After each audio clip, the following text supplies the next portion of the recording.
जय श्री राम।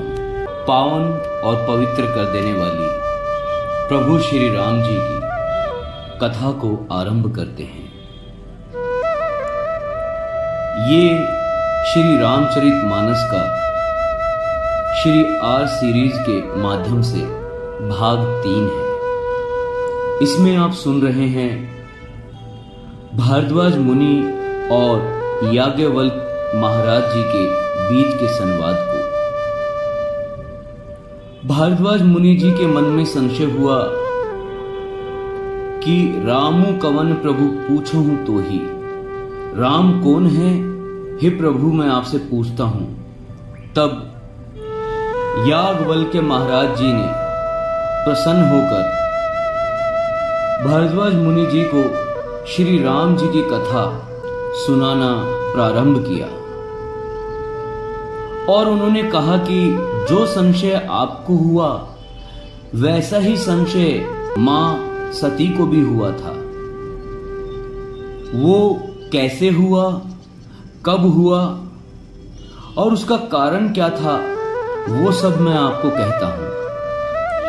कहूं सुमति अनुहारी अब उमा शंभु सनिवार, भयहु समय जेहि हेतु जेहि सुनु मुनि मिटहि विषाद सियावर। राम जय जय राम मेरे प्रभु राम जय जय राम, अवधपति राम जय जय राम, करो कल्याण जय जय राम।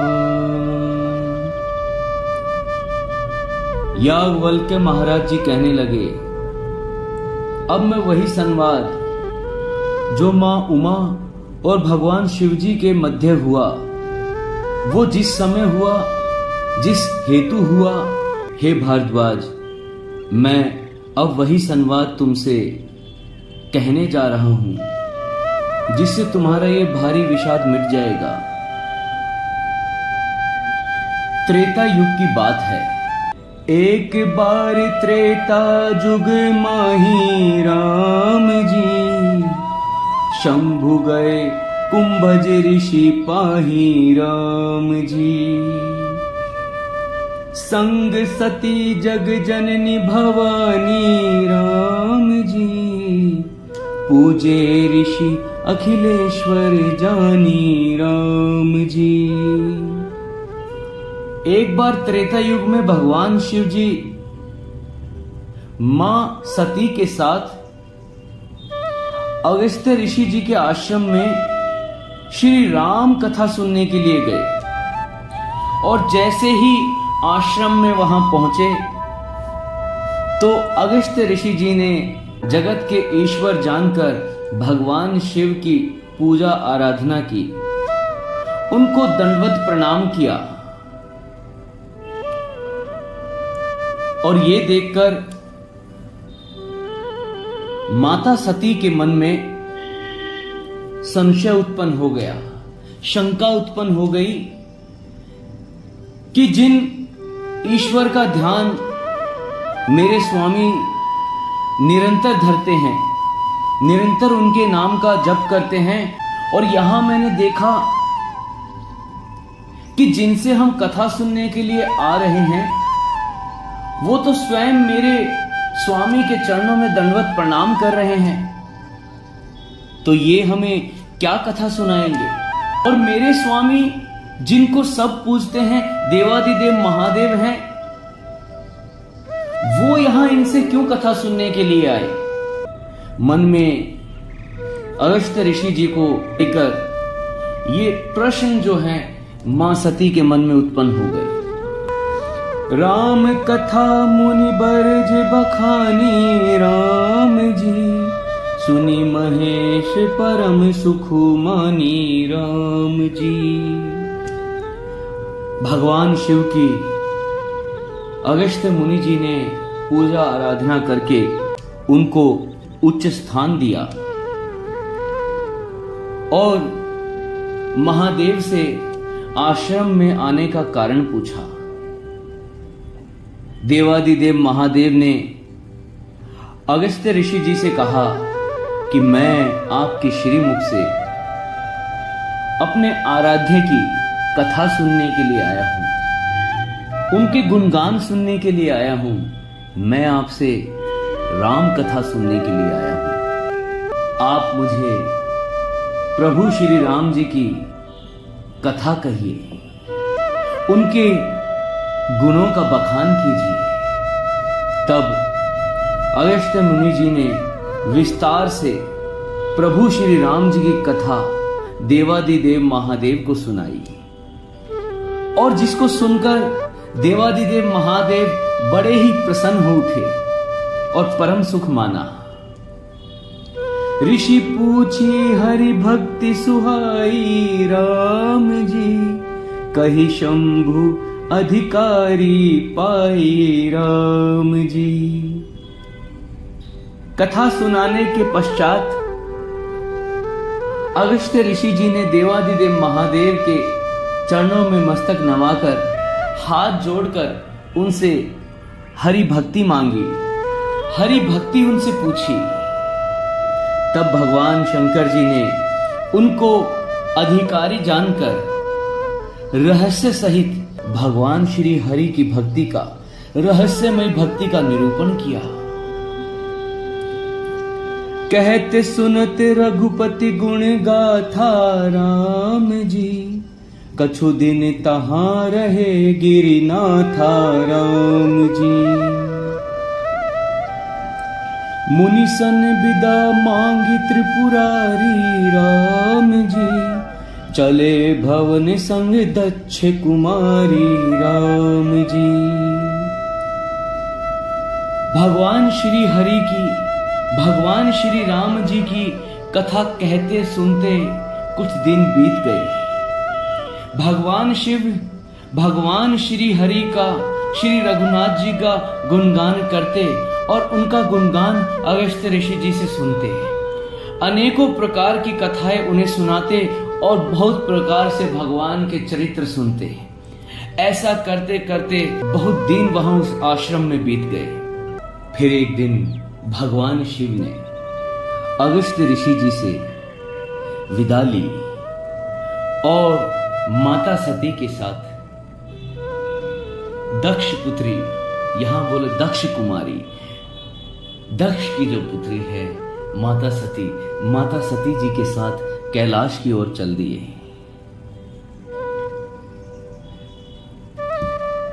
तेहि अवसर भंजन मही भारा, राम जी हरि रघुवंश लीनी अवतारा, राम जी। त्रेता युग की बात है, एक बार त्रेता युग माही, त्रेता युग। और उसी समय त्रेता युग में ही भगवान हरि ने रघुवंश में लीला करने के लिए भगवान श्री राम जी अवतरित हुए। पिता के वचनों की रक्षा करने के लिए दंडक वन में विचरण कर रहे थे। मां सीता को खोज रहे थे और उसी अवसर भगवान शिव मां सती के साथ दंडक वन से जा रहे थे। और जैसे ही भगवान शिव ने देखा कि ये तो मेरे आराध्य लीला हेतु गुप्त रूप से लीला कर रहे हैं, अवतरित हुए हैं, उनको देखकर प्रणाम करने लगे। तेहि अवसर भंजन मही भारा, राम जी हरि रघुवंश लीनी अवतारा, राम जी। जो अनादि है, जो अनंत है, जो सर्वव्यापक है, जो सर्वत्र है, तात राम नहीं नर भूपाला, भुवनेश्वर कालहु कर काला। ब्रह्म नामई अज भगवंता, राम जी व्यापक अजित अनादि अनंता, राम जी। जो अनंत है, जो अनादि है, जो देवादिदेव महादेव के इष्ट हैं, उन्होंने लीला के हेतु रघुवंश में अवतार लिया है। तेहि अवसर भंजन मही भारा। पृथ्वी का भार हरण करने के लिए भगवान ने उसी समय अवतार लिया हुआ था। पिता बचन तजि राज उदासी राम जी। दंडक बन विचरत अविनाशी राम जी। ऐसी नर लीला कर रहे हैं कि जिसको देखकर माता सती भी चकित रह गई, वो भी नहीं समझ पाई। पिता के वचनों का पालन करने के लिए उदासीन की भांति तपस्वियों को वेश धारण करके दंडक वन में ऐसे विचर रहे हैं। अविनाशी, जो अविनाशी है वो दंडक वन में मां सीता की खोज करते हुए साधुओं का वेश धारण करके, धनुष बाण धारण करके विचरण कर रहे हैं, खोज रहे हैं माता को। साधुओं का वेश क्यों धारण? उदासीन भाव क्यों? क्योंकि जब माता कैकेयी ने दशरथ जी महाराज जी से अपने वचन मांगे तो पहले ही मंथरा ने कह दिया था, सिखा दिया था। हरि इच्छा से मां सरस्वती ने मंथरा और मां कैकेयी की बुद्धि को पलट दिया और मंथरा के माध्यम से मां कैकेयी को यह समझा बुझा दिया कि राम का जो स्वभाव है वो स्वभाव सबको अपना बना लेता है। केवल 14 वर्ष का वनवास मांगने से कुछ नहीं होगा, क्योंकि राम का स्वभाव ऐसा है कि जो भी संपर्क में आएगा, जितने भी लोग नगरवासी उसके संपर्क में आएंगे, जहां जहां जिस भी नगर में जाएगा सबको अपना बना लेगा।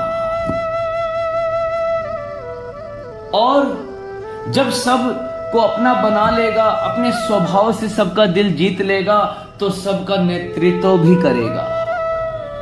नेतृत्व करेगा तो नेतृत्व करने की वो मन में लालसा रहेगी। तो ऐसा ना हो कि 14 वर्ष के बाद लौटने के पश्चात कहीं आपके पुत्र भरत को राजगद्दी से ना हटा दे, कहीं मन में 14 वर्षों बाद राज्य की लालसा ना रह जाए।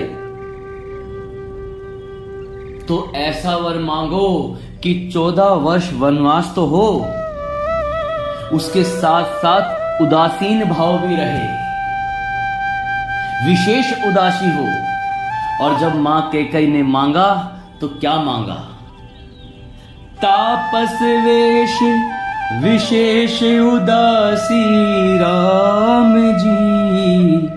14 वर्ष राम वनवासी राम जी। 14 वर्ष राम वनवासी राम जी। तापस वेश विशेष उदासी, तपस्वियों जैसा वेश होना चाहिए और विशेष उदासीन भाव होना चाहिए। किसी नगर में प्रवेश ना करे, किसी भी नगर में जाके किसी से मेल जोल ना रखे। और भगवान मर्यादा पुरुषोत्तम प्रभु श्री राम जी ऐसी नरलीला कर रहे हैं, ऐसे चरित्र कर रहे हैं, ऐसे पावन चरित्र कर रहे हैं, जिन चरित्रों को सुनने से, जिन चरित्रों को गाने से, जिन चरित्रों को पढ़ने से हम कलयुगी जीव पवित्र हो रहे हैं। भगवान ने ऐसे चरित्र किए, ऐसी मर्यादा का पालन किया कि जो माता ने कहा वो कर दिखाया। नगर में नहीं गए, चाहे वो सुग्रीव महाराज जी का समय ही क्यों ना हो। सुग्रीव महाराज जी को तिलक कर दिया, राज्य दे दिया, बाली को मार दिया,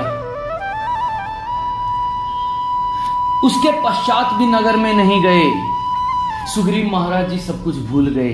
क्या अग्नि को साक्षी मानकर मित्रता हुई थी क्या वचन मैंने दिए थे भगवान को, और मैंने तो यही कहा था, अब प्रभु कृपा करहु ही भांति, सब तजु भजन करहु दिन राति।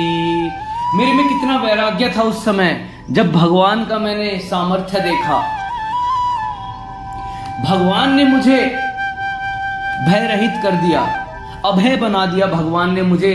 भगवान ने जब मुझे कहा, सुनु सुग्रीव मारहूं बाल ही एक ही बाण, ब्रह्म रुद्र शरणागत गए न उबरहि प्राण। सब भूल गया। कपिहि तिलक करि प्रभु करत, शैल प्रबर सनबास, बरनन वर्षा शरद ऋतु, राम रोष कपि त्रास सियावर। राम जय जय राम, मेरे प्रभु राम जय जय राम, अवधपति राम जय जय राम, करो कल्याण जय जय राम। प्रबर्शन पर्वत पर भगवान ने वास किया। वर्षा ऋतु के बाद शरद ऋतु आ गई, लेकिन उसके पश्चात भी मित्र सुग्रीव नहीं आया। तब भगवान को क्रोध आया और लक्ष्मण जी को वहां भेजा नगर में। स्वयं नगर के अंदर नहीं गए और लक्ष्मण जी को कह दिया कि तुम सुग्रीव को मारना मत, बस भय दिखाना। मेरा मित्र है, मेरा सेवक है, मैं जानता हूं, लेकिन वो मुझे भूल गया है। बस उसको याद दिलाना है, उसको भय दिखाना है, वो मेरी शरण में आ जाएगा।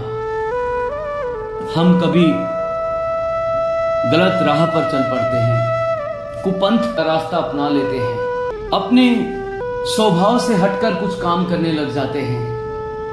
तब भगवान की ऐसी कृपा होती है, ऐसा कुछ भय उत्पन्न हो जाता है उनकी कृपा से कि हम फिर वापस भगवान की शरण में आ जाते हैं। जैसे सुग्रीव आ गया और सुग्रीव ने आने के पश्चात क्या कहा, चरणों में गिर गए। भगवान तुरंत पिघल गए, क्योंकि क्या कहा, अतिशय प्रबल देव तव माया राम जी, छूट ही राम करहि जहि दाया राम जी। हे भगवान, मुझे क्षमा करो, मेरा इसमें कोई दोष नहीं है। प्रभु, ये आपकी जो माया है इतनी प्रबल है, इतनी प्रभावशाली है, इससे मुझ जैसे जीव, मैं तो वानर जाति से हूं, मोह माया में फंस गया, आपको भुला गया। हे भगवान, मुझे क्षमा करो, ये माया आपकी इतनी प्रबल है, मैं अपने बलबूते इसका पार नहीं पा सकता, इससे छुटकारा नहीं पा सकता। ये तो प्रभु तभी छूट सकती है जब राम आप दया करो, जब राम जी दया करे। छूट ही राम करहि जहि दाया राम जी। ये तो केवल मायापति ही जब दया करेगा तभी इस माया का, ये तो केवल जब मायापति ही कृपा करे तभी इस माया से छुटकारा हो सकता है। यही तब हुआ जब रावण को मारकर भगवान ने लंका विजय कर ली थी। तब भी जब विभीषण का राज तिलक करना था, राज सिंहासन पर जब बैठाना था, भगवान तब भी लंका नगर के अंदर नहीं गए। लक्ष्मण जी, अंगद जी, हनुमान जी, जामन जी, इन सबको वहां भेजा कि जाओ और जाकर विभीषण का राज्य अभिषेक करो, इनको राजगद्दी पर बैठाओ और फिर सह सम्मान मां सीता को अपने साथ ले आओ। तो भगवान उसी समय त्रेता युग में लीला कर रहे हैं। पृथ्वी का भार हरण करने के लिए इस धराधाम पर अवतार लिया है। हृदय विचारत जात हर केहि विधि दर्शनु होई, गुप्त रूप अवतरहु प्रभु गए जान सब कोई। सियावर राम जय जय राम, मेरे प्रभु राम जय जय राम, अवधपति राम जय जय राम, करो कल्याण जय जय राम। भगवान शिव जी